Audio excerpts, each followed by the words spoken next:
Salam alaikum, bonjour à tous, bienvenue dans cette toute nouvelle vidéo. Alors aujourd'hui c'est un jour bien spécial chez nous, c'est l'Aïd al-Adha. N'est-ce pas Naïla? Oui. Ça va? Mbrouk l'Aïd. Mbrouk l'Aïd ma chérie. T'es contente? Oui. Regarde ici, il dit Mbrouk l'Aïd à tout le monde. On vous souhaite un Aïd Moubarak Saïd, Allah yadkhilou alaykoum bis-sahha wa salama, Inch'Allah.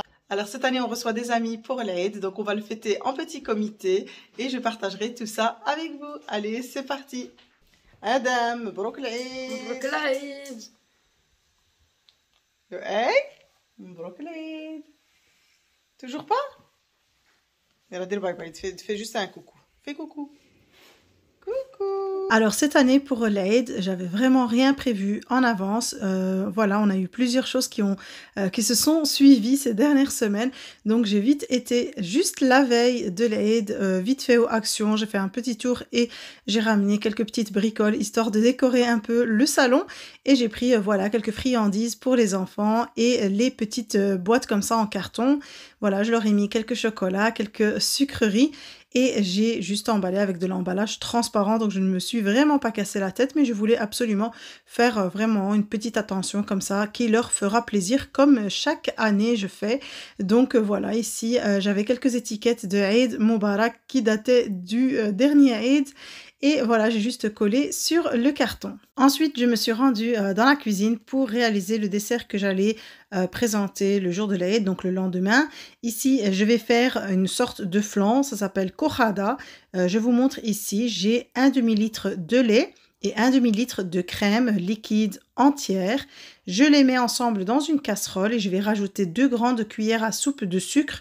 Après le sucre, évidemment, ça reste en fonction des goûts de chacun. Il y a des personnes qui aiment vraiment quand c'est très sucré. Moi, je préfère quand c'est légèrement sucré.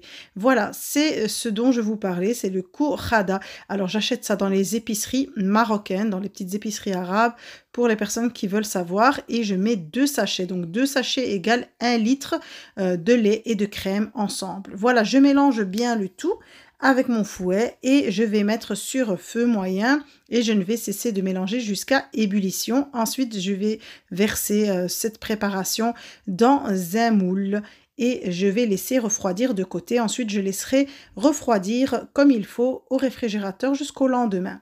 Alors ici, je suis passée à la préparation d'une tarte au flan super rapide, très très facile, avec vraiment des ingrédients très économiques. Alors moi, je l'ai faite avec de la pâte feuilletée. Comme vous voyez ici, il y a un rouleau de pâte feuilletée et on peut la faire sans la pâte feuilletée, donc et verser la pâte directement dans son moule à tarte. Alors, les quantités exactes seront marquées dans le descriptif de la vidéo. J'ai les œufs, le sucre vanille, du sucre, de la farine, 1 litre de lait et c'est tout ce qu'il faut comme ingrédient. Alors, la seule petite chose ici que vous allez voir ensuite dans la vidéo, c'est que cette quantité était beaucoup trop grande pour mon petit moule à tarte. Alors, le moule que j'ai utilisé fait 24 cm de diamètre. Je vous conseille vraiment d'utiliser un moule de minimum 30 cm de diamètre. Voilà, j'ai mis ma pâte feuilletée. Je vous ai dit, c'est vraiment pas obligatoire. Je l'ai fait plusieurs fois sans la pâte et la tarte est très très bien réussie. Alors pour mélanger les ingrédients, comme vous avez vu, c'est très simple. On met tout l'un à la suite de l'autre après avoir bien battu les œufs et le sucre ensemble. Le restant de pâte, je ne l'ai pas jeté, je l'ai cuit dans un autre moule. Je l'ai cuite à 180 degrés dans un four préchauffé pendant exactement 1h17 minutes. Voilà, à la sortie du four, la tarte tremblote légèrement. Vous allez voir qu'en refroidissant, elle va figer et s'affaisser au centre. Alors, j'ai vu que j'avais encore du temps devant moi et j'ai décidé de faire un petit cake très, très rapide avec des ingrédients très basiques. Donc un petit cake à la noix de coco. J'ai 4 œufs et je vais mettre ici juste avec le verre un verre de sucre. Donc vous voyez la taille du verre, c'est un verre à thé comme on dit.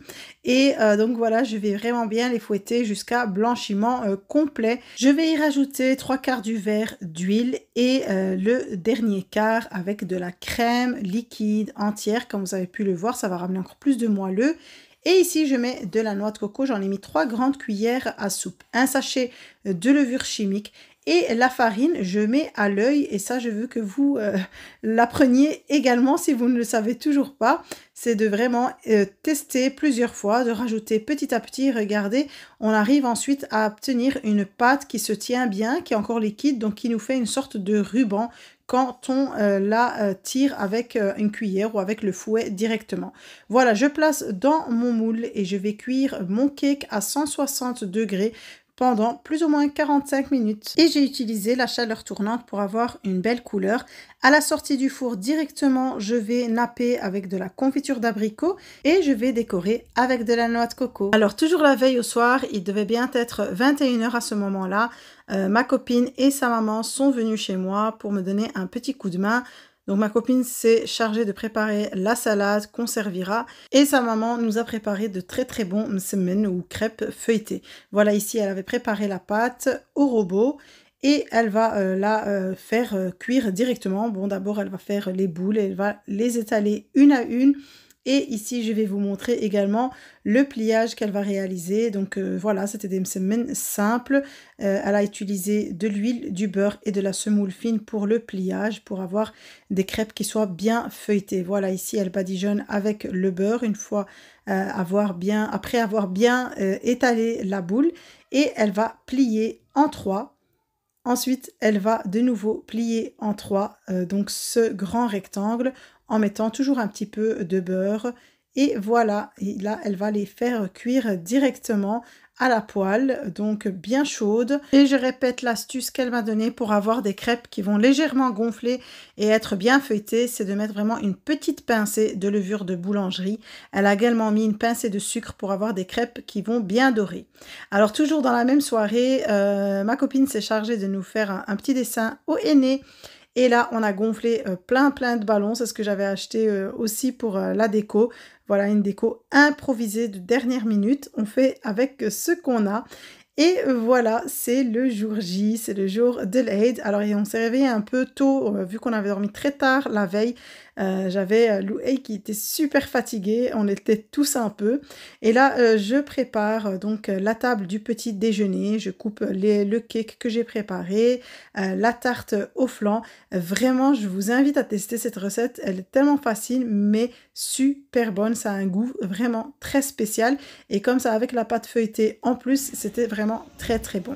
Voilà, je vais disposer tout ça sur la table. Voilà, il n'y a pas trop de chichi, un peu de fromage, quelques petits gâteaux. Ici, je vais juste réchauffer vite fait les crêpes, les msemen.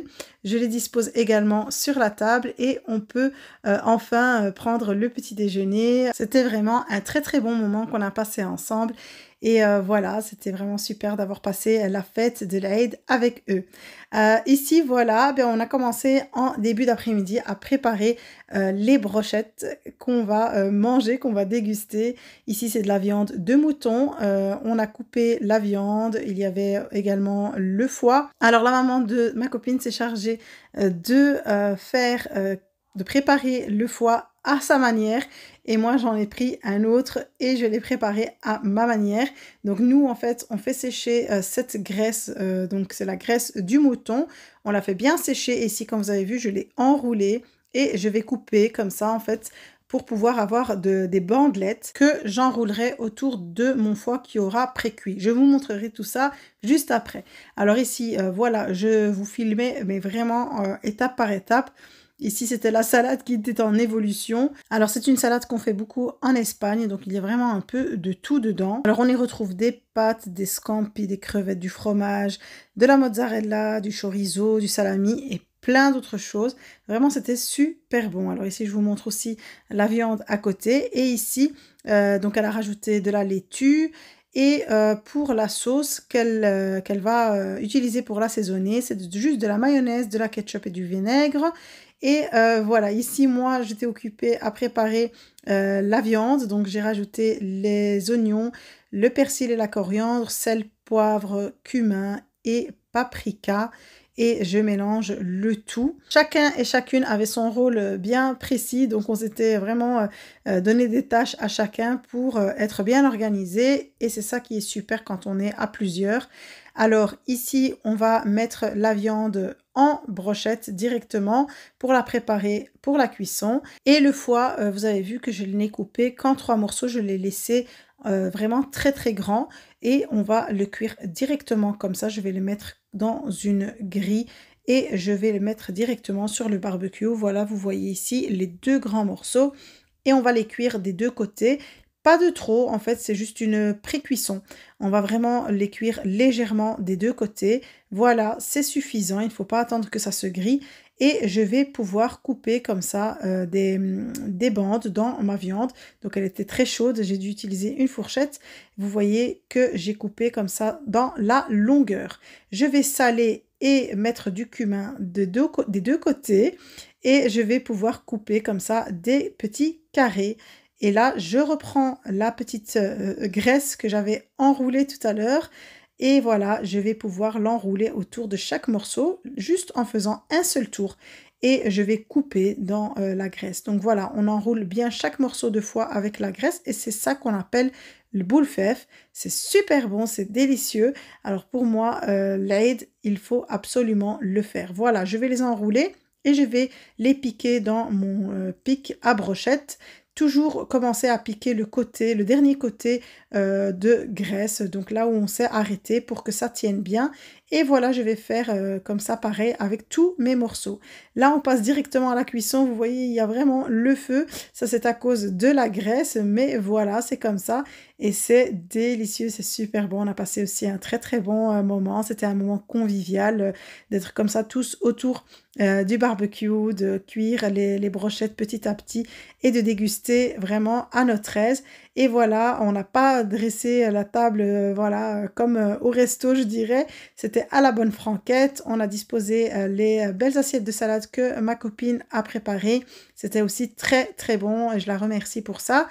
Et voilà, on termine la cuisson et on termine le repas.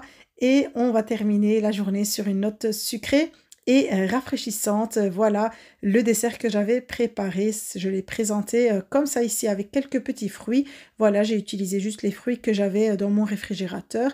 J'ai nappé ici 2 caramels. Je trouvais que ça donnait aussi une touche en plus et c'était aussi très bon à la dégustation. Et ainsi, on arrive à la fin de cette vidéo. J'espère vraiment que ce petit partage vous aura plu, que vous avez apprécié de passer ce moment avec nous. Si c'est le cas, n'oubliez pas de liker la vidéo, de me laisser un petit commentaire. Comme d'habitude, si vous êtes nouveau, n'oubliez pas de vous abonner. Et à très très vite pour une nouvelle vidéo.